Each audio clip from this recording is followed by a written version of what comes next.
Hello दोस्तों, स्वागत है आप सभी का हमारी एक और रोमांचक कहानी में। उम्मीद करती हूँ आपको ये कहानी बेहद पसंद आएगी। मुझे आज भी वो दिन याद है, वो शाम जब बारिश पड़ना शुरू हुई थी और फिर रुकने का नाम ही नहीं ले रही थी। संजना उस समय 16 साल की थी और मेरे पास ट्यूशन पढ़ने आती थी। उस दिन वो अपने घर नहीं जा पाई थी। उसके पापा ने मुझे फ़ोन करके कहा, क्या संजना आपके घर आपके पास रुक सकती है? बारिश के कारण इधर आने का कोई रास्ता नहीं है और सुबह तक भी साफ नहीं होगा। मैंने कहा ठीक है।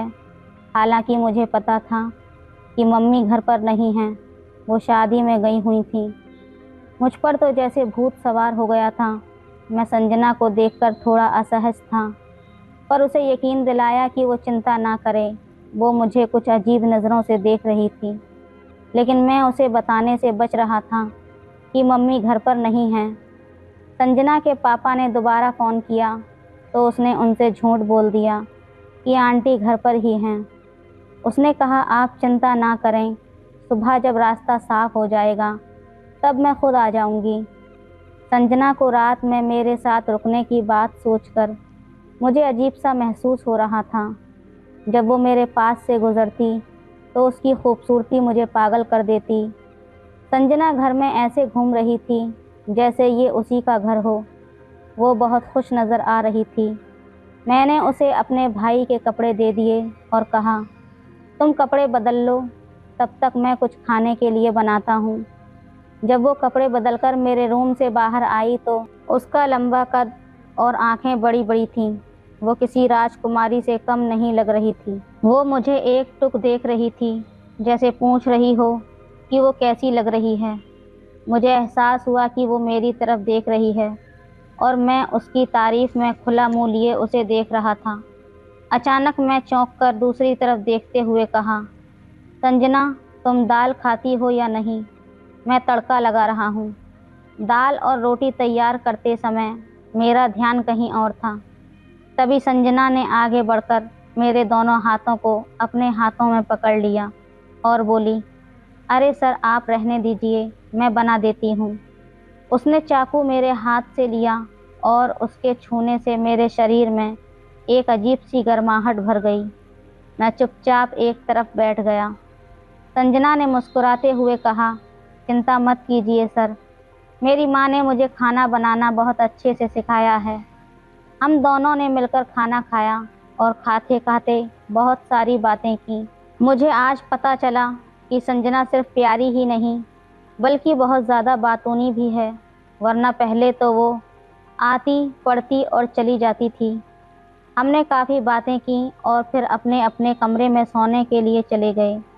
बाहर बारिश और बिजली की गड़गड़ाहट हो रही थी, मानो जैसे तूफान आया हो, लेकिन मेरे भीतर उठने वाला तूफान उससे कम नहीं था। मुझे नींद नहीं आ रही थी और बार बार संजना की याद आ रही थी। मेरा मन कर रहा था कि मैं उठकर उसके पास चला जाऊं और उसे अपनी बाहों में भर लूं, लेकिन हिम्मत नहीं जुटा पा रहा था। तभी दरवाजे पर खटकने की आवाज़ आई। मुझे पता था ये संजना ही है, क्योंकि घर में और कोई नहीं था। मैंने झट से दरवाज़ा खोल दिया। दरवाज़ा खोलते ही संजना मुझसे कहने लगी, सर, मुझे अंधेरे से बहुत डर लगता है, क्या मैं आपके पास सो सकती हूँ?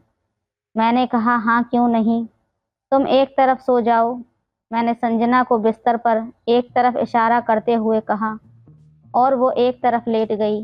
मैं भी दरवाज़ा बंद करके दूसरी तरफ लेट गया, पर मुझे नींद नहीं आ रही थी। ऊपर से संजना उस नाइट ड्रेस में कुछ इस तरह लेटी थी कि जी चाह रहा था उसे बस देखता ही रहूं। बाहर अचानक बिजली कड़की, जिससे वो डरकर संजना की आंखें खुल गईं। वो दोबारा से बिजली कड़कने से डरकर लेटे लेटे ही आकर मेरे सीने से चिपक गई। मैंने पूछा, संजना, ये क्या कर रही हो? उसने कहा, सर, मुझे बिजली की कड़क से बहुत ज़्यादा डर लगता है, मुझे ऐसे ही सोने दीजिए। मैं आगे कुछ नहीं बोल पाया और उसे अपने कंबल में छुपा लिया। बहुत देर तक उसे मैंने ऐसे ही अपने सीने से लगाकर रखा। फिर मुझे एहसास हुआ जैसे उसकी आंखें खुली हुई हैं। मैंने थोड़ा नीचे देखा तो वो मेरे सीने को देख रही थी। मैंने पूछा, तुम ठीक हो? उसने जवाब में कुछ नहीं कहा, बस अपने दोनों हाथों से मुझे और ज़ोर से पकड़ लिया। अब मैं भी अपने आप पर कंट्रोल नहीं कर सका। मैं उसे पूरी तरह से अपनी बाहों में समेट लिया। और संजना, तुम मुझे बहुत अच्छी लगती हो। क्या मैं तुम्हें थोड़ा सा भी पसंद हूँ? जवाब में उसने अपने दोनों हाथ मेरे सीने से चिपका दिए और मुझे एक अजीब सा एहसास होने लगा।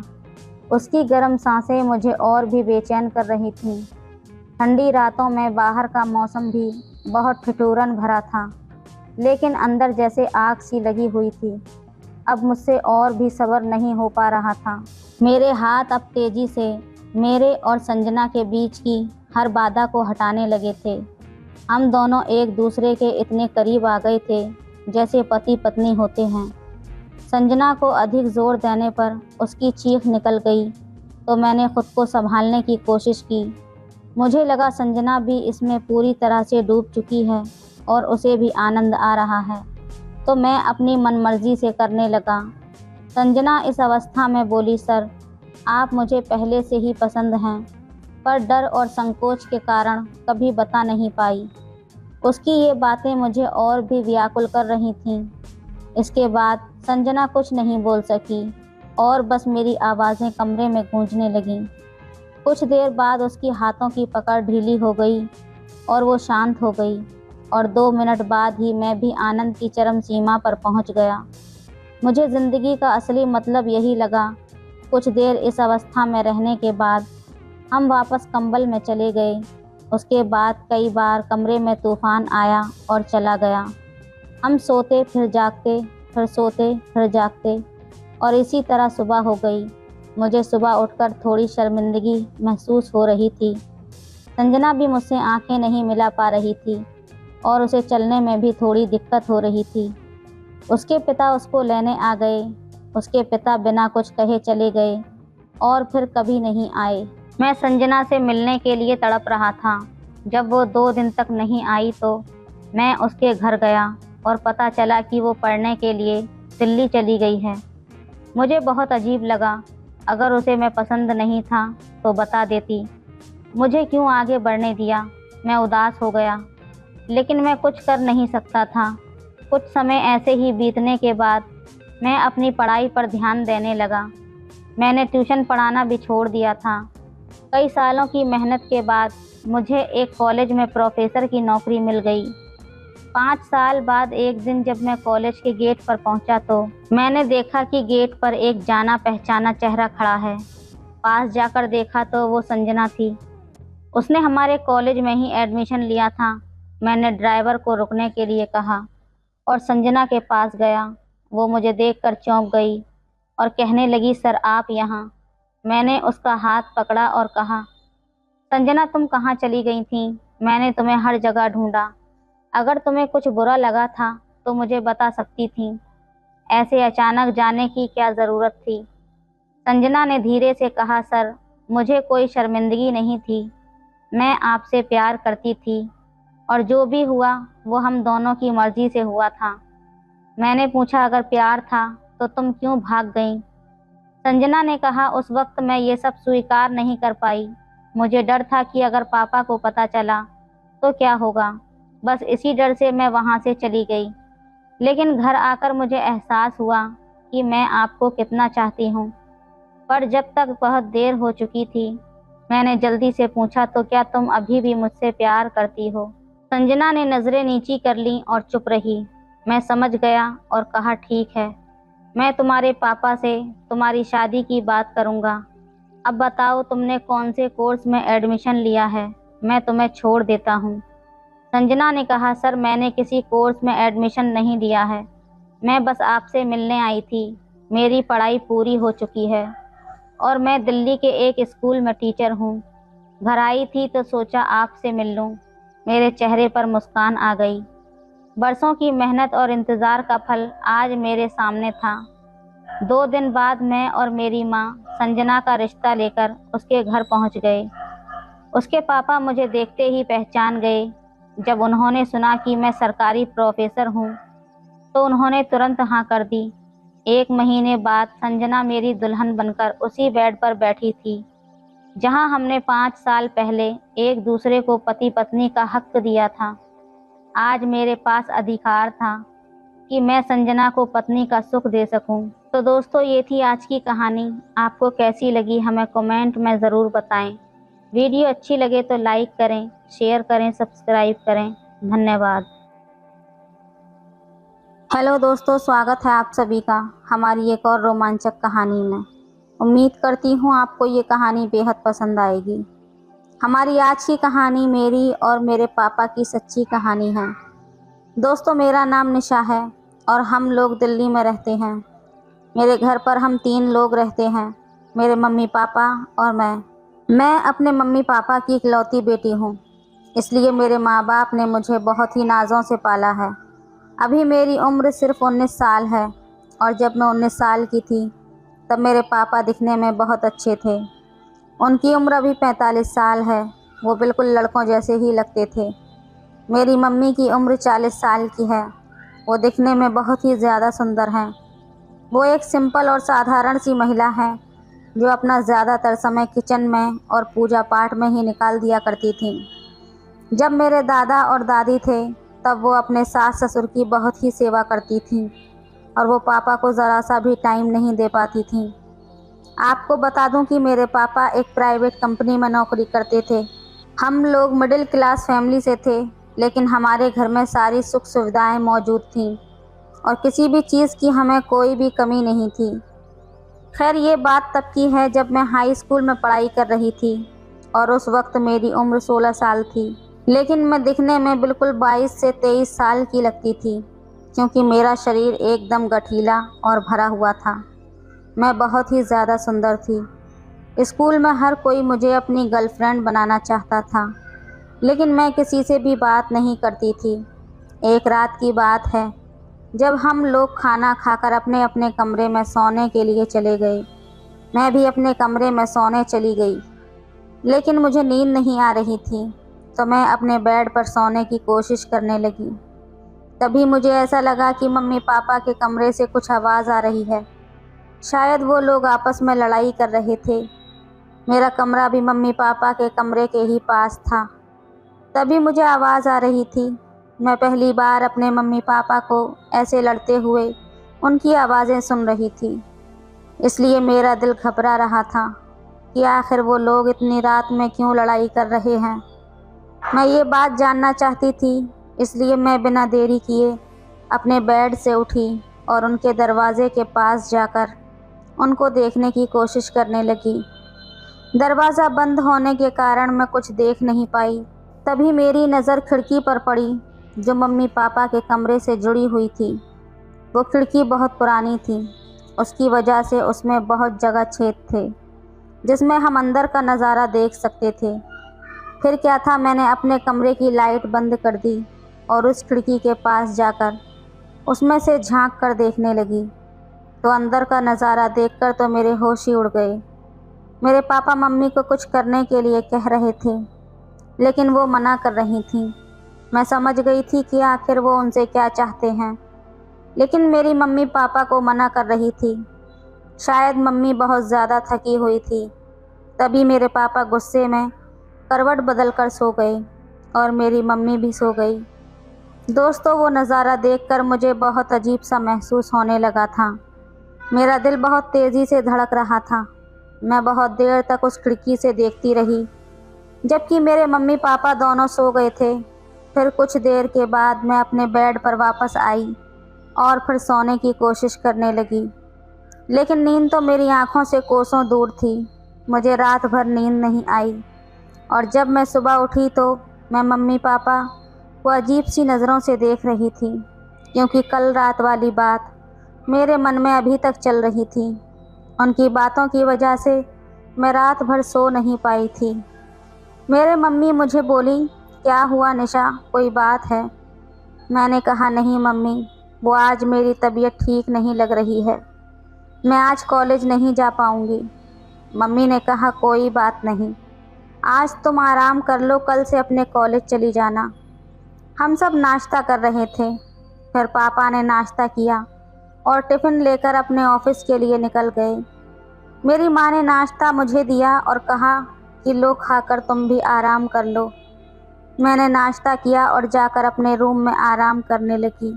मेरी मम्मी नाश्ता करके अपने रूम में सोने के लिए चली गईं। फिर मैं अपने रूम में लगी खिड़की जो मम्मी पापा के कमरे से जुड़ी हुई थी उससे झांक कर देखने लगी तो मम्मी अपने कमरे में सो रही थी, लेकिन मेरे मन में कल की बातें अभी तक चल रही थीं।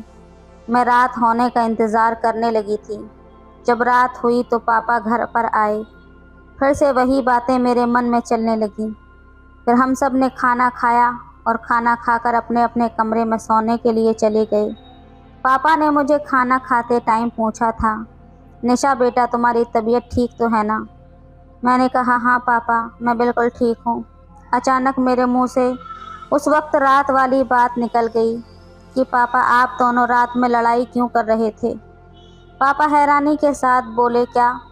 मम्मी पापा का चेहरा देखने लगी और पापा भी हैरान थे कि मुझे ये बात कैसे पता चली। मैं भी इस बात से घबरा गई थी कि मैंने मुंह से ये क्या निकाल दिया। फिर मैंने बात को पलटा और कहा, वो मेरे कमरे में रात को आवाज़ आ रही थी, ऐसा लग रहा था कि जैसे आप दोनों लड़ाई कर रहे हैं। पापा ने कहा अरे नहीं नहीं बेटा, वो बस ऐसे ही। मैंने कहा अच्छा ठीक है। फिर मैं अपने कमरे में सोने के लिए चली गई और मम्मी पापा अपने अपने कमरे में सोने चले गए। तभी पापा मम्मी से कह रहे थे, इसीलिए कहता हूँ कि कम चिल्लाया करो, तुम्हें तो कुछ समझ ही नहीं है। घर में हमारी बेटी भी रहती है और वो अब बड़ी हो चुकी है, हमें ध्यान से रहना चाहिए। मम्मी ने कहा हाँ जी, आप बिल्कुल ठीक कह रहे हैं, कल के लिए मुझे माफ़ कर दीजिए। पापा कल वाली बात पर फिर से ज़िद करने लगे। फिर मम्मी ने तुरंत मना कर दिया तो फिर से मेरे कमरे में आवाज़ें आने लगीं, क्योंकि अभी मुझे रात में नींद नहीं आती थी। मैंने सोचा कि मैं आज इस खिड़की से देखूंगी कि आखिर क्या होता है। जब आवाज़ आना शुरू हुई तो फिर मैं खिड़की पर जाकर देखने लगी। तब पता चला कि फिर से आज पापा वो काम करने के लिए ज़िद कर रहे हैं और मेरी मम्मी ने उन्हें मना कर दिया है। लेकिन आज पापा बहुत गुस्से में लग रहे थे। अगली सुबह पापा ने मुझसे कहा चलो आज मैं तुम्हें कॉलेज छोड़ देता हूँ। वो जब मुझे कॉलेज छोड़ने आए तो वो मुझे बड़ी अजीब सी नज़रों से देख रहे थे। मुझे समझ नहीं आ रहा था कि पापा मुझे ऐसा क्यों देख रहे हैं। मैंने पापा से पूछ ही लिया, क्या बात है पापा, आप मुझसे कुछ कहना चाहते हैं क्या? पापा ने कहा नहीं कुछ नहीं, बस ऐसे ही थोड़ा परेशान हूँ। मैंने कहा पापा बताइए क्या परेशानी है आपको? पापा ने कहा चलो पहले मैं तुम्हें चॉकलेट खिला देता हूँ। उन्होंने मुझे बड़ी वाली चॉकलेट दिलवाई। फिर उसके बाद उन्होंने कहा चलो मैं तुम्हें एक ड्रेस भी दिलवा देता हूँ। मैं समझ नहीं पा रही थी कि पापा ऐसा क्यों बोल रहे हैं, लेकिन फिर मुझे जब इस सच्चाई का पता चला तब मेरे होश ही उड़ गए। लेकिन मैं बहुत खुश थी क्योंकि पापा ने मुझे नए कपड़े दिलाए थे और चॉकलेट भी दिलवाई थी। मैंने कहा आप कुछ परेशान थे पापा? पापा ने कहा हाँ बेटा, वो मैं जॉब करता हूँ तो उसमें मुझे किसी की ज़रूरत पड़ती है। मैं तुम्हारी मम्मी से हर रात को कहता हूँ कि मेरा इस चीज़ में मेरा साथ दो, लेकिन वो बिल्कुल भी मेरा साथ नहीं देती और दिन रात पूजा पाठ में और किचन में ही बिजी रहती है। अब तुम ही बताओ मैं क्या करूँ? ऐसे तो मेरी नौकरी ही चली जाएगी। तभी मैं बोली पापा बताइए अगर मैं आपकी कोई मदद कर सकूं तो। उन्होंने कहा बेटी इसीलिए तो बता रहा हूँ। मैंने कहा जी पापा, मैं आपकी मदद ज़रूर करूँगी। उन्होंने कहा तुम अपनी माँ को समझाओ कि वो मेरी बात मान ले। मैंने कहा ठीक है पापा, मैं माँ को समझा दूँगी। फिर हम लोग घर आ गए और घर आने के बाद मैंने माँ से बात की और माँ से कहा कि वो पापा की बात मान ले। माँ ने कहा तुझे नहीं पता, तेरे पापा तो फालतू की बात करते हैं। मैंने कहा माँ ठीक है, वो हम सबका ध्यान भी तो रखते हैं ना, तो हमें भी उनका ध्यान रखना चाहिए। माँ ने कहा ठीक है मैं देख लूँगी। मैं माँ से ये कहकर अपने कमरे में चली गई। फिर पापा भी आज जल्दी घर आ गए थे और रात को खाना खाने के बाद हम सभी अपने अपने कमरे में चले गए। तकरीबन रात के 11 बजे थे। पापा मम्मी के कमरे से फिर से आवाज़ आ रही थी। मैंने खिड़की से झांक कर देखा तो पापा माँ को मना रहे थे। माँ कह रही थी कि तुमने निशा को क्या कहा था। वो मुझसे कह रही थी कि मैं आपकी बात मान लूँ। माँ ये बात कह रही थी कि पापा ने उनको अपनी तरफ खींच लिया और उनके साथ प्यार करने लगे। मैं ये सब देखकर मदमस्त हो गई थी। माँ की आवाज़ अब और तेज़ आने लगी थी। ये सब देखकर मेरा हाल बुरा होता जा रहा था। मैं सोच रही थी कि काश कोई मेरे साथ भी फुटबॉल खिलाड़ी होता तो मैं भी गोल करती। इस तरह पापा मम्मी का मैच 20 मिनट तक चला और उसके बाद दोनों में सुलह हो गई। पापा बहुत खुश थे। फिर मैं अपने बेड पर वापस आ गई और सोने की कोशिश करने लगी, पर ये मैच देखने के बाद मुझे नींद कहाँ आने वाली थी। तो दोस्तों, कैसी लगी कहानी हमें कमेंट में ज़रूर बताएं। वीडियो अच्छी लगे तो लाइक करें, शेयर करें, सब्सक्राइब करें। धन्यवाद। राहुल अपनी साली जानवी से जाने की इजाज़त ले ही रहा था कि उसने राहुल के गले में अपनी दोनों बाहें डाल दी और उसे अपने ऊपर खींच लिया। फिर वो ये कहते हुए ज़ोरों से उसे भींचते हुए बोली, इतनी जल्दी भी क्या है जीजा जी, सारी रात तो अपनी ही है। आखिर इसी के लिए तो मैंने पेट दर्द होने का बहाना किया था, ताकि सारी रात तुम मेरी। हेलो दोस्तों, स्वागत है आप सभी का हमारी एक और रोमांचक कहानी में। उम्मीद करती हूँ आपको ये कहानी बेहद पसंद आएगी। राहुल की शादी में स्टेज पर जब वर और वधू को मालाएं पहनाई जा रही थीं, तभी दुल्हन की बगल में खड़ी एक खूबसूरत लड़की ने मुस्कुराते हुए अपनी एक आंख दबा दी तो राहुल झेंप गया था। शर्मीला होने के चलते राहुल दोबारा उस लड़की को देखने की हिम्मत नहीं जुटा पाया। परंतु शादी के बाद जब विदाई का समय आया, तब वही लड़की चहलबाजी करते हुए बोली, मुझे अच्छी तरह से पहचान लीजिए जीजा जी, मैं हूँ आपकी साली जानवी। दीदी को ले जाने के बाद मुझे भूल मत जाइएगा। नहीं भूलूंगा जानवी, भला साली को भी कोई भूल सकता है। राहुल ने धीरे से मुस्कुराते हुए कहा, क्यों नहीं, जब घरवाली साथ में हो तो साली को भला कौन याद करता है। जानवी ने हंसते हुए कहा, मैं हूं ना तुम्हें याद करने वाला, अब फिक्र क्यों करती हो। कहते हुए राहुल अपनी बीवी सुरभि के साथ घर से बाहर निकल आया। कुछ दिनों के बाद जानवी अपने पिता के साथ सुरभि से मिलने उसके घर आई और एक हफ्ते के लिए वहीं पर रुक गई, जबकि उसके पिता बेटी से मिलने के बाद उसी रात अपने घर वापस आ गए। जानवी राहुल के बर्ताव से काफ़ी खुश थी। वो उससे खुल मिलकर बातें करना चाहती थी, पर संकोच होने के चलते राहुल खुलकर उससे बातें नहीं कर पाता था। वो केवल मुस्कुराकर ही रह जाता था। तब जानवी झुंझला कर रह जाती थी। एक दिन सुरभि के कहने पर राहुल जानवी को घुमाने को लेकर गया। जब वो जानवी को ऐतिहासिक जगहों की सैर करा रहा था, तब वो राहुल के संग ऐसे चिपककर चल रही थी मानो उसकी बीवी हो। जानवी के बदन के छू जाने से राहुल अंदर ही अंदर सुलग उठता। उसकी नज़र जानवी के जिस्म पर पड़ी। राहुल को अपनी तरफ घूरता देख जानवी ने शरारत भरे अंदाज में पूछ ही लिया, क्या देख रहे हो जीजा जी।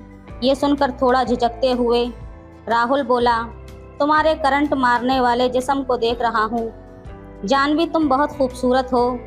सच? तो फिर हासिल क्यों नहीं कर लेते। जानवी मुस्कुराते हुए बोली, क्या ये तुम क्या कह रही हो। राहुल ने हैरानी से पूछा।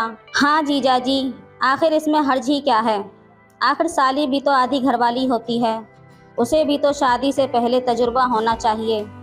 जानवी बोली, लेकिन ये तो गलत बात होगी जानवी, तुम्हारी दीदी के साथ धोखा होगा। नहीं नहीं, मुझे कुछ करने के लिए उकसाओ मत।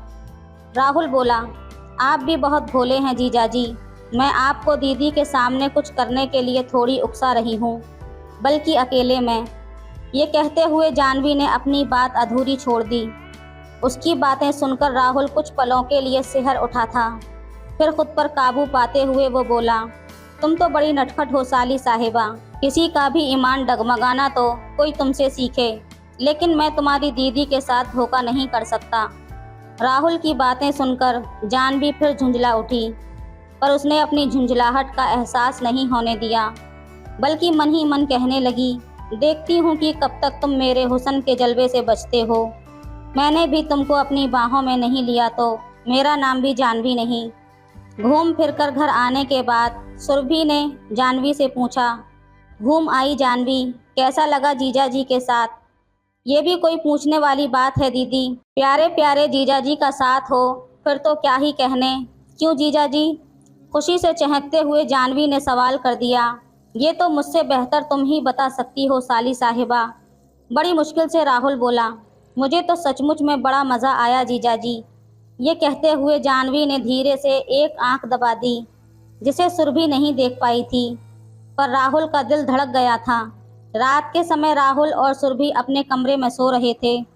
तभी उन्हें दूसरे कमरे से जानवी की जोरदार चीख सुनाई दी। वो दोनों दौड़े दौड़े उस कमरे में पहुंचे। जानवी अपना पेट पकड़कर जोरों से करा रही थी। अपनी छोटी बहन का ये हाल देखकर सुरभि घबराकर पूछने लगी, क्या हुआ जानवी? बता मेरी बहन। पेट में दर्द हो रहा है दीदी, करहाते हुए जानवी ने बताया। पेट में तेज दर्द है, इतनी रात गए मैं क्या करूं, आप ही कुछ कीजिए ना। घबराती हुई सुरभि ने राहुल से कहा, घबराओ मत, मेरे पास पेट दर्द की दवा है, तुम अलमारी में से जल्दी दवा लेकर आओ, राहुल ने सुरभि से कहा। ये सुनकर सुरभि अपने कमरे में दौड़ी दौड़ी गई। तब राहुल ने जानवी से अपनापन दिखाते हुए पूछा, पेट में ज़ोर से दर्द हो रहा है? हाँ जीजा जी, जानवी बोली। तो फिर घबराओ मत, दवा खाते ही दर्द ठीक हो जाएगा, थोड़ा हौसला रखो, हिम्मत बांधते हुए राहुल ने कहा। थोड़ी ही देर में सुरभि दवा ले आई और अपने हाथों से जानवी को खिला दी। फिर भी वो करहा रही थी। चूँकि रात काफ़ी हो गई थी, इसलिए राहुल ने सुरभि से कहा कि तुम जाकर सो जाओ, मैं जानवी की देखभाल करूँगा। पहले तो सुरभि अपनी बहन को छोड़कर जाने के लिए तैयार नहीं हुई, लेकिन राहुल के समझाने पर वो सोने के लिए चली गई। काफ़ी देर बाद जानवी ने करहाना बंद कर दिया, मानो जैसे उसे आराम मिल गया हो। तब राहुल ने सोचा कि उससे कहकर वो भी अपने कमरे में सोने के लिए चला जाए। अभी वो जानवी से जाने की इजाज़त ले ही रहा था कि उसने राहुल को गले में अपनी दोनों बाहें डाल दी और उसे अपने ऊपर खींच लिया। फिर वो ये कहते हुए ज़ोरों से उसे भींचते हुए बोली, इतनी जल्दी भी क्या है जीजा जी, सारी रात तो अपनी ही है। आखिर इसी के लिए तो मैंने पेट में दर्द होने का बहाना किया था, ताकि सारी रात तुम मेरे करीब रहो। क्या साली साहिबा, तुमने मुझे पाने के लिए पेट में दर्द का बहाना किया था। बड़े ही शर्म की बात है कि तुमने हम लोगों के साथ छल किया। मुझे तुमसे ऐसी उम्मीद नहीं थी, गुस्से से बिखरते हुए राहुल ने कहा और उससे अलग हो गया। तो फिर मुझसे कैसी उम्मीद थी जीजा जी, आप भी बच्चों जैसी बातें कर रहे हैं, लेकिन मेरी बेचैनी नहीं समझ रहे। मैं आपके लिए कितना तरस रही हूँ, पर आप कुछ नहीं समझते। साली पर भी तो कुछ जिम्मेदारी होती है आपकी। आप क्या चाहते हैं जीजा जी? क्या मैं यहाँ से बिना प्यार के ही वापस चली जाऊँ? थोड़ा झुंझलाते हुए जानवी बोली। तुम्हारे मुंह से ये बातें अच्छी नहीं लगती जानवी। मैं तुम्हारा जीजा हूँ तो क्या हुआ, उम्र में तो बड़ा हूँ, कम से कम इसका तो लिहाज करो। क्यों मुझे मुसीबत में डालती हो? ये कहते हुए राहुल दरवाजे की तरफ देखने लगा कि कहीं सुरभि तो नहीं आ गई, लेकिन सुरभि दरवाजे की ओट में खड़ी होकर दोनों की बातें ध्यान से सुन रही थी। उसे यकीन ही नहीं हो रहा था कि उसकी छोटी बहन इस तरह की हरकत भी कर सकती है। सुरभि खड़ी खड़ी उनकी बातें सुनने लगी। जानवी उलाहना देते हुए कह रही थी, मुझे खुश करके आप तबाह नहीं बल्कि खुश हो जाएंगे। जीजा जी क्यों बेकार में इतना कीमती समय बर्बाद कर रहे हो? मेरी मनोकामना क्यों नहीं पूरी कर देते? मैं आपका ये एहसान ज़िंदगी भर नहीं भूलूंगी। आइए और मुझे अपनी बाहों में जकड़ लीजिए। देखिए यहाँ पर दीदी भी नहीं है, केवल आप, मैं और एक अकेलापन है। जानता हूँ फिर भी मैं तुम्हारी दीदी के साथ बेवफाई नहीं कर सकता, इसलिए होश में आओ जानवी। तुम अपने आप को संभालो, क्योंकि हर काम का एक समय होता है। इसलिए अपनी इज्जत संभाल कर रखो, जो तुम्हारे होने वाले पति की अमानत है। मैं तुम्हारे पिताजी से कहकर तुम्हारी जल्दी ही शादी करवा दूंगा। ये सब समझाते हुए राहुल ने कहा, शादी के बारे में जीजाजी बाद में सोचा जाएगा, पहले आप मुझे अपनी बाहों में तो ले लीजिए। देखते नहीं कि मेरा अंग अंग टूट रहा है। ये कहते हुए जानवी एक बार फिर राहुल से लिपट गई। राहुल ने गुस्से में उसके गाल पर एक जोरदार तमाचा जड़ दिया और बोला, कितने भरोसे से तुम्हारे पिताजी ने तुम्हें हमारे पास छोड़ा है और मैं उनका भरोसा तोड़ दूं। तुम्हारी दीदी भी मुझ पर कितना भरोसा करती है, मैं उसका भी भरोसा तोड़ दूं? नहीं, मैं ऐसा हरगिज नहीं कर सकता। हाँ, तुम्हारे संग हंसी मजाक और छेड़छाड़ कर सकता हूँ, लेकिन ये भी एक हद तक ही। खैर, रात बहुत हो चुकी है, अब सो जाओ, पर अपने इस जीजाजी को माफ़ करना, क्योंकि मैंने तुम पर हाथ उठाया है। रुंधे गले से राहुल ने कहा और वहाँ से जाने लगा। तभी जानवी राहुल का हाथ पकड़कर रोते हुए कहने लगी, माफ़ी तो आपको नहीं बल्कि मुझे मांगनी चाहिए जीजाजी, क्योंकि मुझे गलतफहमी थी। मैंने अपनी सहेलियों से सुन रखा था कि जीजा साली के रिश्तों में सब कुछ जायज़ होता है, लेकिन आपके नेक इरादे देखकर अब मुझे एहसास हुआ है कि मैं ही गलत थी। अपनी इन हरकतों के लिए मैं बहुत शर्मिंदा हूँ कि मैंने आपको बहकाने की कोशिश की। पता नहीं कैसे मैं इतनी बेशर्म हो गई थी। क्या आप अपनी इस साली को माफ़ नहीं करेंगे जीजाजी? ये कहकर जानवी ने अपना सिर झुका लिया। क्यों नहीं माफ़ करूँगा, माफ़ तो अपनों को ही किया जाता है, और फिर तुम तो मेरी साली हो। ये कहते हुए राहुल ने प्यार से उसके सर पर हाथ फेर दिया। राहुल सोने के लिए जानवी के कमरे से निकलकर अपने कमरे की ओर चल दिया। उससे पहले ही सुरभि कमरे में पहुंचकर पलंग पर ऐसे सो गई जैसे कुछ जानती ही ना हो, लेकिन उसे अपने पति पर गर्व ज़रूर हो रहा था कि वो बहकने वाला इंसान नहीं बल्कि सही रास्ता दिखाने वाला इंसान है। अगले दिन सुबह जानवी काफ़ी खुश नज़र आ रही थी। उसने चहकते हुए सुरभि से कहा, दीदी अब मैं घर जाना चाहती हूँ, क्योंकि मेरी पढ़ाई का बहुत नुकसान हो रहा है। क्यों जीजाजी, मुझे घर छोड़कर आओगे ना? राहुल ने मुस्कुराते हुए कहा। हाँ हाँ, क्यों नहीं जीजा, अपनी साली की हर बात का ख्याल नहीं रखेगा तो और कौन रखेगा। मैं तुम्हें घर छोड़कर आऊँगा। उन दोनों की बातें सुनकर सुरभि सोचने लगी कि क्या ये कल वाली वही जानवी है या फिर कोई और। तो दोस्तों, और कोई राहुल की तरह तो नहीं होता, इसलिए हमें खुद अपने रिश्तों की पवित्रता को बनाए रखना है ताकि ये ख़राब ना हो। तो दोस्तों, ये थी आज की कहानी। आपको कैसी लगी हमें कमेंट में ज़रूर बताएं। वीडियो अच्छी लगे तो लाइक करें, शेयर करें, सब्सक्राइब करें। धन्यवाद। सब्सक्राइब करें। मेरे घर के पास में दुकान चलाने वाली एक भाभी के साथ दोस्ती हो गई। लॉकडाउन के दिनों में मैं उसकी दुकान पर आता जाता था। आंखों आंखों में इशारे हुए और फिर वो सब हो गया। हेलो दोस्तों, स्वागत है आप सभी का हमारी एक और रोमांचक कहानी में। उम्मीद करती हूँ आपको ये कहानी बेहद पसंद आएगी। मेरा नाम अतुल है। वैसे मैं मेरठ में जॉब करता हूँ, पर लॉकडाउन की वजह से घर से ही काम करना पड़ा। मेरे घर पर मेरे माता पिता और एक भाई और एक बहन है। जब पहला लॉकडाउन खुला तब भी मेरी कंपनी ने घर से काम लेना जारी रखा और मैं घर से ही काम करने लगा। मैंने ऑफिस के काम के साथ साथ घर के बाहर के कुछ कामों में भी योगदान देना शुरू कर दिया था। हमारे घर के नज़दीक ही एक किराना की दुकान थी। उसके मालिक अपने परिवार के साथ दुकान के ऊपर के फ्लोर पर रहते हैं। उनके परिवार में उनकी बीवी और माँ बाप हैं। उनका मकान 2 मंजिल है। नीचे की मंजिल पर उन्होंने अपनी दुकान खोली हुई है और उसे चलाते हैं। उनकी दुकान मोहल्ले की इकलौती किराना की दुकान है, जिस वजह से वहाँ काफ़ी भीड़ रहती है। दुकान के मालिक की बीवी की उम्र करीब 28 साल की होगी। मैं उसे भाभी कहता हूँ। उसका नाम चांदनी है। आधी से ज़्यादा भीड़ तो चांदनी भाभी की जवानी को देखने के बहाने से लगी रहती है। लोग चांदनी भाभी को देखने के लिए ही दुकान के सामान खरीदते हैं। मैं जब भी उनकी दुकान में कुछ लेने जाता तो सबसे नज़रें छुपाकर भाभी से कुछ बातचीत भी हो जाती। वो मुझे देखकर खुश होकर पूछ लेती, अरे अतुल भैया, आप मेरठ से कब आए हैं? आपके भैया भी आपकी खबर पूछते रहते हैं कि जॉब कैसी चल रही है, सब ठीक ठाक है ना। भाभी की बातें सुनकर मेरा मन खुश हो जाता था। उसे शायद इस बात का अंदाज़ा नहीं था कि लोग उसे किस नज़रिए से देखते हैं, इसलिए उसने काम करते वक्त अब अपने अस्त व्यस्त होते कपड़ों पर ध्यान देना बंद कर दिया था। यह शायद उसने समझ लिया था कि इसी शो के चलते उसकी दुकानदारी चलती है। अभी मुझे घर से काम करते करते 2 महीना हो गए थे। पर घर से काम करने में बहुत डिस्टर्ब हो रहा था और मैं अपने काम पर सही से ध्यान नहीं दे पा रहा था। इसलिए मैंने एक अलग कमरा लेने का सोचा। पहला लॉकडाउन भी ख़त्म हो गया था, तो मैंने घर से नज़दीक थोड़ी दूरी पर ही एक कमरे का फ्लैट किराए पर ले लिया।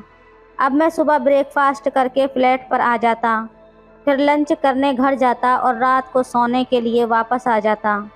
माँ से बात करके मैंने घर की कामवाली को अपने फ्लैट की साफ़ सफाई का काम के लिए कह दिया था। वो हमारे घर और चांदनी भाभी के यहाँ भी काम करने जाती थी। पहले वो हमारे घर में काम करके फिर चांदनी भाभी के घर जाती, फिर फ्लैट पर सफाई करने के लिए आती। इसी दौरान मैंने देखा कि चांदनी भाभी दुकान पर ज़्यादा नज़र नहीं आती। फिर मोहल्ले के कुछ लड़कों से पता चला कि उसके पति को चांदनी का इस तरह दुकान पर काम करना पसंद नहीं आया। इसी वजह से अभी चांदनी भाभी के दुकान पर बैठने पर रोक लगा रखी है। फिर 2 दिन बाद मैंने अपनी कामवाली बाई को मेरे किराए के फ्लैट पर एक दूसरी कामवाली से चांदनी भाभी के बारे में बात करते हुए सुन लिया था। मेरे घर की कामवाली दूसरे कामवाली से कह रही थी, तुमने सुना है वो किराने की दुकान वाली चांदनी को उसके पति ने बाजू वाले मोहल्ले के लड़के के साथ पकड़ लिया था। दूसरी कामवाली बोली, अच्छा वैसे और क्या पता चला? तो कामवाली बोली, उसके पति ने उस लड़के को धमका कर भगा दिया और चांदनी को खींचते हुए घर ले आया। बाहर ज़्यादा बवाल ना हो जाए, सब शांति से निपटा दिया। अरे वो तो है ही ऐसी इसी टाइप की औरत, थोड़े दिन बाद फिर से रंग दिखाना शुरू कर देगी। ये सब सुनकर तो चांदनी भाभी के लिए अब मेरे मन में एक अलग ही छवि बन गई थी। उसका नाम सुनते ही या उसको देखते ही मेरे दिमाग में एक अलग कल्पना आने लगती थी। उन दिनों स्कूल की छुट्टी के कारण किराने की दुकान पर काम बढ़ जाने की वजह से चांदनी फिर से अपने पति को दुकान के काउंटर पर मदद करने के लिए बैठने लगी थी। इधर मेरे अंदर चांदनी भाभी से दोस्ती की इच्छा और भी ज़्यादा बढ़ गई थी। जब भी दुकान पर कुछ लेने के लिए जाता तो मैं कुछ न कुछ बहाने से भाभी से बातें करने लगता। एक दिन मैं दुकान पर गया तो मैंने कहा, भैया ये लिस्ट है, आप सामान पैक कर देना, मैं शाम को ले जाऊंगा। जब मैं रात को घर जा रहा था तो याद आया कि सामान लेकर जाना है। चांदनी भाभी की दुकान पर पहुंचा तो दुकानदार बोला, अरे आपका सारा सामान निकाल दिया है, बस थोड़ा सा बाकी है, अभी हो जाएगा, आप थोड़ा बैठकर इंतज़ार कर लीजिए। मैं वहां खड़े होकर अपना सामान लगाने का इंतज़ार करने लगा। उसी समय भैया ने चांदनी भाभी को आवाज़ लगाते हुए आने को कहा। उन्होंने भाभी को काउंटर पर ग्राहक संभालने को कहा। फिर वो मेरी लिस्ट का बचा हुआ सामान निकालने लगे। कुछ चीज़ें उन्होंने भाभी को तोलकर मेरे सामान वाली बोरी में डालने को कहा। वो खुद कुछ सामान निकालने पीछे वाले गोदाम में चले गए। चांदनी भाभी काउंटर पर आते ही मुझसे बात करने लगी, और कैसे हो, अभी यहाँ ही हो, मेरठ नहीं गए क्या? मैंने कहा, नहीं भाभी, अभी यहाँ मन लगा हुआ है और अभी तो किराए पर फ्लैट लेकर वहीं से काम कर रहा हूँ, जब कंपनी वाले बुलाएंगे तो जाऊँगा। चांदनी भाभी बोली, अच्छा फ्लैट ले लिया, ये तो सही किया। न जाने क्यों उसकी आवाज़ में फ्लैट लेने वाली बात में कुछ खनकती आ गई थी। फिर वो बाकी ग्राहकों को सामान देकर और पैसे लेकर काउंटर का काम संभालने लगी थी। फिर अगले 5-10 मिनट में चांदनी भाभी ने ग्राहक कम कर दिए और मैं और चांदनी भाभी ही रह गए थे। इस सब के बीच में चांदनी भाभी ने मुझे भांप लिया था कि मेरा मकसद क्या है। कुछ देर बाद भाभी मेरा सामान की बोरी उठाते हुए कहने लगी, अरे बाकी सबको सामान देने में मैं आपके सामान का तो भूल ही गई। भाभी ने मेरी बात को समझने में थोड़ा टाइम लिया, फिर मुस्कुराकर बोली, ये जो लिस्ट में 3 चीज़ें पैक करना रह गई हैं। तभी उसने सामान काउंटर के सामने रख दिया और कहने लगी, लो भैया, आपका सामान पैक हो गया, बाकी तुम्हारे भाई लेकर आ रहे हैं। कुछ और चाहिए? मैंने धीमे से बोला, हाँ दूध चाहिए। चांदनी भाभी ने मुस्कुराहट के साथ पूछा, कौन सा वाला चाहिए? मैंने खुद को संभालते हुए बोला, वो अमूल ताज़ा दूध पड़ा है ना आपके बाजू में, वो दे दो। चांदनी भाभी बोली, ओ अच्छा, ये वाला। इतने में उसका पति भी आ गया और उसने सब सामान की बोरी बांधकर मुझे दे दी। मैं वहाँ से वापस चल दिया। अब मेरे मन में चांदनी भाभी से दोस्ती का ख्याल आने लगा था। कि कैसे उसको दोस्त बनाया जाए। उन्हीं दिनों मेरा वर्क टाइम चेंज हो गया और अब मैं दोपहर से लेकर देर रात तक काम करना पड़ रहा था। इसलिए मैं खाना खाकर ही फ्लैट पर जाता था और यहीं पर सो जाता था। वैसे मैं सुबह घर से ब्रेकफास्ट करके फ्लैट पर आता था, पर अभी बदलते हुए समय के कारण मैं फ्लैट पर ही अपनी चाय वगैरह बनाने लगा था। सुबह चांदनी भाभी का पति दूध दे जाता और महीने का हिसाब घर से ले जाता। फिर एक दिन भैया की जगह चांदनी भाभी दूध देने आए।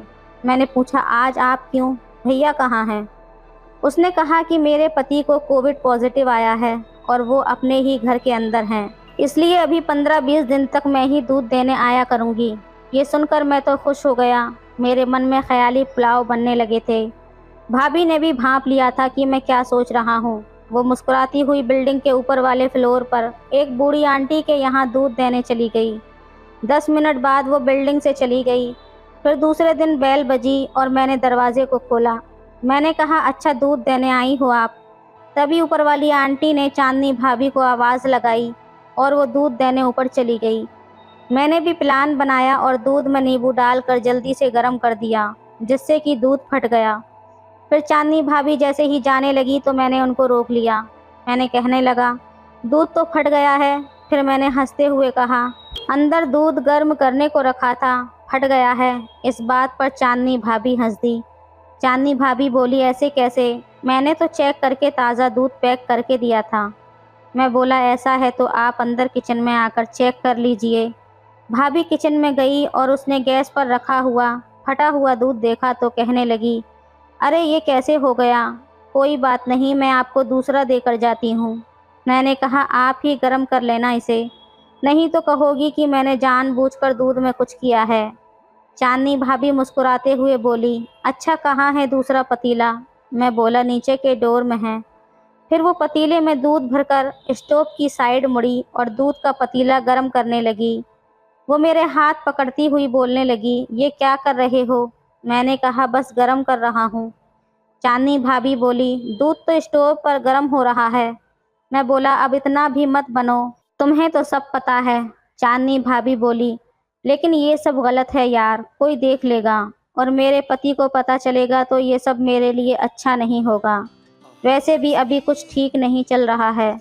मैं बोला, कुछ नहीं होगा भाभी, तुम्हारे पति तो कोविड के चलते घर में ही पड़े रहेंगे, वो नहीं आने वाले ढूंढने, और जब किसी को कुछ पता ही नहीं चलेगा तो उसको कौन बताएगा। भाभी बोली, अभी नहीं, अभी बहुत काम है मुझे, मैं बाद में आती हूँ। मैं अब उसके आने का इंतज़ार करने लगा। लंच करने मुझे घर जाना था। जब मैं घर जा रहा था उसी वक्त रास्ते में मैंने दुकान की तरफ देखा। उसकी दुकान आजकल बंद थी। मैं थोड़ा उदास हो गया। मन महसूस कर मैं आगे बढ़ गया था। कुछ देर बाद खाना खाकर मैं अपने फ्लैट पर आया और काम में लग गया। शाम को बेल बजी और मैंने दरवाज़ा खोला तो चांदनी भाभी पल्लू से अपना मुंह ढककर खड़ी थी। मैंने जल्दी से उसको अंदर बुला लिया और बाहर अपनी मुंडी निकाल कर इधर उधर देखा कि कहीं किसी ने देखा तो नहीं है। मैं अब काफ़ी खुश हो गया था कि आज तो मेरी लॉटरी ही लग गई है। चांदनी भाभी और मेरी दोस्ती बहुत पक्की हो गई थी और जब भी चांदनी भाभी को वक्त मिलता तो वो दूध देने के बहाने मेरे फ्लैट पर आ जाया करती थी। तो दोस्तों, ये थी आज की कहानी। आपको कैसी लगी हमें कमेंट में ज़रूर बताएं। वीडियो अच्छी लगे तो लाइक करें, शेयर करें, सब्सक्राइब करें। धन्यवाद करें। मेरा नाम पारस है और मेरी उम्र 28 साल है। ये बात कुछ समय पहले की है। मैं एक सोसाइटी के 3 बेडरूम फ्लैट के एक कमरे में रहता था। फ्लैट का मालिक विदेश में रहता था और उसने मुझे ही फ्लैट की देखरेख करने और बाकी के 2 कमरों को किराए पर देने का इंचार्ज बना रखा था। मैं उन दिनों एक मल्टीनेशनल कंपनी में मैनेजर के पद पर काम करता था। एक दिन मैं किसी काम से नीचे गया तो मुझे एक कपल दिखाई दिया। आदमी तो बिल्कुल साधारण था, लेकिन उसके साथ जो लेडीज़ थी वो बहुत ही सुंदर थी। आदमी मरियल सा था। उसकी आंखों पर चश्मा, मुंह पिचका हुआ, जो बहुत ही अजीब लग रहा था। मैं मन ही मन सोच रहा था कि फ्लैट को किराए पर कोई इस तरह का कपल लेने आ जाए तो मज़ा ही आ जाएगा। लेकिन वो लोग आगे को निकल गए। फिर मैं भी अपने फ्लैट में अंदर आ गया। करीब आधे घंटे के बाद मेरे कमरे की बेल बजी। मैंने दरवाज़ा खोला तो देखा वही कपल बाहर खड़ा था। मैं उन्हें देखकर बहुत खुश हो गया। उस आदमी ने पूछा, आपके पास किराए के लिए फ़्लैट खाली है क्या? मैंने कहा, हाँ सर, आप अंदर आ जाइए, आराम से बैठकर बातें करते हैं। तो वो आदमी बोला, नहीं, आप खड़े खड़े ही बता दें है या नहीं। जो उसके साथ लेडीज़ थी वो बड़ी ही नर्म आवाज़ में बोली, जब वो कह रहे हैं कि अंदर आ जाओ तो हम लोग बैठ जाते हैं। उस आदमी ने अपनी पत्नी से कहा, तुम्हें बीच में बोलने को किसने कहा? जब कुछ पता ना हो तो बेवकूफ़ों की तरह बोलते नहीं हैं। वो बेचारी चुप हो गई, लेकिन ये देखकर मुझे बहुत ज़्यादा बुरा लगा। मैंने अपने आप को रोकते हुए उनसे कहा, कोई बात नहीं, आप पहले फ़्लैट देख लीजिए। मैंने बड़े रौब से उनको पूरा फ्लैट दिखा दिया और बोल दिया कि पीछे की बालकनी मेरी है, किराएदार का उस पर कोई हक नहीं होगा। फ्लैट उनको बहुत पसंद आया। तभी वो लेडीज़ बोली, तुम्हारा फ्लैट बहुत बड़ा है। और आदमी ने मुझसे पूछा, इसका किराया कितना है? मैंने कहा, 5,000 रुपये महीना। इतना सुनते ही आदमी की मुस्कुराहट खिल गई और बोला, हमें ये फ्लैट पसंद है, आप हमें दे दीजिए। तभी मेरे मोबाइल की रिंग बजी तो मैं उनसे थोड़ा दूर हटकर बालकनी में जाकर मोबाइल को सुनने लगा। वो दोनों कमरे में खड़े होकर आपस में खुसर पुसर कर रहे थे। कुछ देर बातें करने के बाद मैंने फ़ोन बंद कर दिया और उनके पास आ गया। वो आदमी बोला, ठीक है, हम तैयार हैं। फिर मुझे एक शरारत सूझी। मैंने कहा, देखिए, आपको तो पसंद है, लेकिन ये फ़्लैट तो मैंने किसी और को दे दिया है। आपसे पहले वो लोग ये फ़्लैट कल देखने आए थे और टोकन के तौर पर कुछ पैसे भी देकर गए हैं। अभी उन्हीं का कॉल आया था। ये सुनकर वो दोनों एकदम परेशान हो गए और आदमी बोला, ये कैसे हो सकता है, अभी तो हमने हाँ की है। मैंने कहा, देखिए भाई साहब, आप कोई और फ्लैट देख लीजिए, दरअसल मुझे आप कुछ अच्छे नहीं लगे। वो आदमी बोला, क्या मतलब अच्छे नहीं लगे, हमने क्या किया है? मैंने कहा, भाई साहब, जब आप अपनी बीवी से इतनी बुरी तरह से पेश आ रहे हैं तो आप मेरे साथ भी ऐसा ही बर्ताव करेंगे, इसलिए मेरी ओर से आपको पहले ही सॉरी। ऐसा बोलकर मैं अपने कमरे के अंदर चला गया और दरवाज़ा अंदर से बंद कर लिया। वो मायूस होकर नीचे चले गए। मैंने थोड़ा सा पर्दा हटाकर नीचे देखा तो वो आपस में बहस कर रहे थे। वो लेडीज़ उस आदमी से झगड़ रही थी। मैं ये भी नहीं चाहता था कि इतना शानदार मौका हाथ से निकल जाए, लेकिन उनके लिए इस सोसाइटी में 5,000 रुपये में वो फ्लैट बहुत ही ज़्यादा सस्ता था। मैंने देखा उन्होंने कुछ बात की और वो औरत अकेली ऊपर आने लगी। कुछ ही देर बाद मेरे रूम की बेल बजी। मैंने दरवाज़ा खोला तो वो औरत कहने लगी, सर, मैं अंदर आ सकती हूँ? इतना कहकर वो अंदर आ गई और बोली, सर, मुझे ये फ़्लैट चाहिए। और उसने दोनों हाथ जोड़ दिए। वो बोली, सर, भगवान ने मुझे पति तो ढंग का नहीं दिया है, क्या मेरी किस्मत में अच्छा पड़ोसी भी नहीं है? उसने मायूस सा चेहरा बनाया और उसकी आंखें नम हो गईं। मैंने उठकर उसके हाथों को अपने हाथों में पकड़ा और उसकी ओर देखते हुए कहा, आप ऐसा ना कहें, अब ये फ्लैट आपका हुआ। उसने पर्स से 5,000 रुपये निकाल कर मेरी ओर बढ़ा दिए तो मैंने कहा, कोई बात नहीं, आप पहले एक बार अपने हस्बैंड को बुलाओ। वो जल्दी से नीचे जाकर अपने हस्बैंड को बुला कर लाई। उसका हस्बैंड ऊपर आकर चुपचाप बैठ गया। उस औरत ने मुझे एडवांस दिया। मैंने उन्हें सब कुछ समझा दिया था और दोबारा कहा कि पीछे वाली बालकनी पर उनका कोई अधिकार नहीं होगा। मैंने कहा, आप लोग अपना परिचय देना चाहेंगे क्या? वो आदमी अपनी बीवी से कहने लगा, आप ही बोलो, क्योंकि मैं बोलूँगा तो हो सकता है ये सर नाराज़ हो जाएं। वो औरत बोली, ये मेरे हस्बैंड हैं विकास और मैं इनकी बीवी विद्या। हम लखनऊ से हैं और अभी 10 महीने पहले ही हमारी शादी हुई है। इस शहर में एक कॉल सेंटर में इन्हें नौकरी मिली है। विद्या ने बताया कि वो पढ़ी लिखी तो है पर हाउस वाइफ है, कोई अच्छी जॉब मिलेगी तो कर लेगी। अपने परिचय में मैंने अपना नाम बताया। मैंने कहा, मेरा नाम पारस है। फिर मैंने उनसे पूछा, मैं आपके लिए चाय बना देता हूँ। फिर वो कहने लगी, आप मुझे किचन बता दीजिए, मैं ख़ुद बना लूँगी। मैंने कहा, नहीं विद्या जी, आज तो आप मेरी मेहमान हैं, चाय तो मैं ही बना लूँगा, आप बैठ जाइए। जब हम चाय पी रहे थे तो मैंने देखा वो आदमी दिखने में बिल्कुल भी अच्छा नहीं था, ना ही वो उस औरत के लायक था। अभी वो कहने लगा, मुझे बाथरूम जाना है। मैंने उन्हें उनके पोर्शन की चाबी दे दी और कहा, आज से घर आपका है, जो मर्जी करो। मैं जब चाय के कप की ट्रे उठाने लगा तो विद्या ने मेरे हाथ से ट्रे ले ली। मैं दिव्या को किचन दिखाने के बहाने उठकर अपने किचन में जाने लगा तो विद्या मेरे पीछे आ गई और जब उसने पीछे की बालकनी देखी तो बोली, सर ये तो बहुत ही शानदार बालकनी है। मन मोह लिया इस नज़ारे ने मेरा, मगर जल्दी ही उसका चेहरा मायूस हो गया और वो बोली, लेकिन हम लोग तो यहाँ पर ये नज़ारा देखने के लिए आ ही नहीं सकते हैं, आपने सख्त मना किया है हमारे लिए। मैंने धीरे से कहा, विद्या जी आपके लिए कोई भी मनाही नहीं है, आप जब भी चाहें वहाँ बैठ सकती हैं, घूम सकती हैं। बालकनी तो क्या, आप मेरे कमरे को भी अपना ही समझें। लेकिन आपके पति विकास। इतने में ही वो हंसने लगी और बोली, थैंक यू, मुझे आप बहुत अच्छे लगे। मैंने कहा, लेकिन ये बात आप विकास को मत बताना। विद्या ने मेरी ओर देखा और धीरे से बोली, ठीक है, हम दोनों की बात हम तक ही रहेगी। विद्या मुझसे पूछने लगी, हम कब शिफ्ट कर सकते हैं? मैंने कहा, आज से मकान आपका है, चाहो तो आज ही आ जाइए, मुझे कोई एतराज़ नहीं है। विकास बोला, लेकिन अभी तो महीने का लास्ट वीक है, तो 1 तारीख से चालू होगा ना। मैंने कहा, किराया पहले से ही चालू होगा, मगर आप जब मर्ज़ी चाहो शिफ्ट कर लो। मैंने देखा कि मेरी इस बात से विद्या बहुत ज़्यादा खुश हो गई थी। उसने धीरे से कहा, थैंक यू सर। उसके पति ने फिर से एक बार बात छेड़ दी और बोला, अरे भाई, शिफ्ट करना भी तो बुरी मुसीबत है, कौन सा आसान काम है, पूरा 1 महीना लग जाता है सेटिंग करने में, कभी प्लम्बर कभी इलेक्ट्रीशियन और न जाने क्या क्या चाहिए होगा। विद्या ने कहा, वो तो सब कुछ मुझे ही करना है, आप तो चले जाएंगे ऑफिस। मैंने कहा, एक बार आप लोग अपना सामान यहाँ ले आइए, फिर मैं भी मिलकर हेल्प कर दूँगा। वो लोग जाते हुए बोले, ठीक है, हमें जब सेट करना होगा तब हम बता देंगे।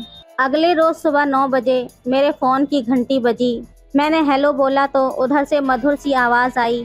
उसने कहा, मैं विद्या बोल रही हूँ, मुझे आपसे कुछ पूछना था, वो काम वाली बाई मिल जाएगी क्या? मैंने कहा, जो काम वाली बाई मेरे यहाँ काम करती है उसी को बोल दूँगा। विद्या के उसी दिन शिफ्ट करने की बात सुनकर मैं तो खुशी से झूम उठा था और रह रहकर मैं उन बातों को याद करता रहा जो बातें मेरे और विद्या के बीच हुई थी। शाम को जब मैं सोसाइटी में पहुंचा तो उनका सामान ट्रक से उतर रहा था। उसी समय मैंने सोसाइटी के सुपरवाइज़र को 3-4 मजदूर टाइप के लड़कों को लेकर आने को कह दिया था और उसको कहा कि आज और कल में जितना सामान सेट हो सकता है कर दो और ध्यान रहे कि मैडम को ज़्यादा काम न करना पड़े। उन्होंने 2-3 घंटे में ही सारा घर सेट कर दिया। अगले दोपहर को विद्या का फ़ोन आया, कहने लगी, पारस जी आज आप दफ्तर से जल्दी आ जाना, शाम को आपको डिनर पर बुलाने विकास को मैं भेज दूंगी, प्लीज़ मना मत कीजिएगा। मैंने कहा, ठीक है, मैं आ जाऊंगा। मैं 4 बजे ही आ गया था। उसका पति मेरे कमरे में आया और बोला, आपको आज रात डिनर हमारे साथ करना है, हमने अपने फ्रेंड और उसकी वाइफ को भी बुलाया है, आप आएंगे तो हमें अच्छा लगेगा। मैंने पूछा, कोई ख़ास बात है क्या? विकास बोला, नहीं, बस मिलकर बैठेंगे, खाना पीना हो जाएगा। खाना खाने के लिए मैं उनके फ्लैट पर चला गया। तभी विकास कहने लगा, पारस जी ये मेरे ख़ास दोस्त हैं, इनसे मिलो। उसने मुझे अपने दोस्त और उसकी बीवी से मिलवाया। फिर कहने लगा, आप इन्हें भी इसी सोसाइटी में फ्लैट दिलवा दो। तभी विद्या बोली, पारस जी यदि आप चाहो तो सब कुछ हो सकता है, अब हमें पक्का विश्वास हो गया है कि आप सब कुछ कर सकते हैं, प्लीज़ कुछ करो। मैं और कोमल बहुत अच्छी सहेलियां हैं, इसलिए मैं चाहती हूं कि मैं और मेरी सहेली एक पास ही रहें। मैंने उनको भरोसा दिलाते हुए कहा, ठीक है, मैं कुछ करता हूं। विद्या भी बड़ी अदा से बोली, कुछ नहीं, सब कुछ आपको ही करना है। पारस जी, मैंने कहा, ठीक है, हो जाएगा। कुछ देर बाद खाना खा लिया और मैं अपने फ्लैट पर आ गया। मैं और विद्या एक ही फ्लैट में रहते हुए भी मिल नहीं पा रहे थे, क्योंकि जब मैं ऑफिस से आता तो उसका पति भी आ चुका होता था। एक दिन मैं शाम को अपनी बालकनी में बैठा हुआ था, तभी विद्या वहाँ पर आ गई। वो साथ में रखी एक चेयर पर बैठ गई और बोली, आप अपना एंजॉय जारी रखें, मुझे कोई एतराज़ नहीं है। मैंने उससे पूछा, तुम्हारा पति अभी तक नहीं आया क्या? विद्या बोली, अभी गए हैं वो, आज से उनकी नाइट शिफ्ट है। उनकी शिफ्ट 15 दिन सुबह और 15 दिन रात में होती है। विद्या ने भी मेरे साथ पार्टी ज्वाइन कर ली। फिर मैंने पूछा, विद्या जी, जब आपके पति को पता लगेगा तो वो नाराज नहीं होगा क्या? इस पर विद्या मुस्कुराकर बड़ी अदा से बोली, उनको कौन बताएगा, क्या आप बताएंगे? विद्या भी मेरे साथ वक्त गुजारना चाहती थी। मैंने विद्या से कहा, चिंता मत करो, अब मैं तुम्हारी सभी इच्छाएं पूरी कर दूंगा। विद्या कहने लगी, पारस जी, मुझे विकास से कोई शिकायत नहीं है, बस थोड़े अजीब मिजाज का इंसान है। अब जब विकास की रात की ड्यूटी होती थी तो 15 दिन तक हर रोज़ को मैं और विद्या अच्छा खासा वक्त गुजारा करते थे। विद्या ने कहा, मुझे तुम्हारे साथ वक्त गुजारना बहुत अच्छा लगता है क्योंकि मुझे एक अच्छा खिलाड़ी मिल गया है। विद्या के खुश रहने से उसका हस्बैंड भी बहुत खुश था। विद्या के कहने पर मैंने उसकी सहेली और उसके पति के साथ वाला फ्लैट दिलवा दिया और उन्होंने शिफ्ट कर लिया था। हमारे सामने के गेट अलग थे, इसलिए कोई अंदाज़ा नहीं लगा सकता था कि पिछली बालकनी में जन्नत के 2 दरवाजे खुले रहते थे। दोस्तों, ये थी आज की कहानी। आपको कैसी लगी हमें कमेंट में ज़रूर बताएं। वीडियो अच्छी लगे तो लाइक करें, शेयर करें, सब्सक्राइब करें। धन्यवाद।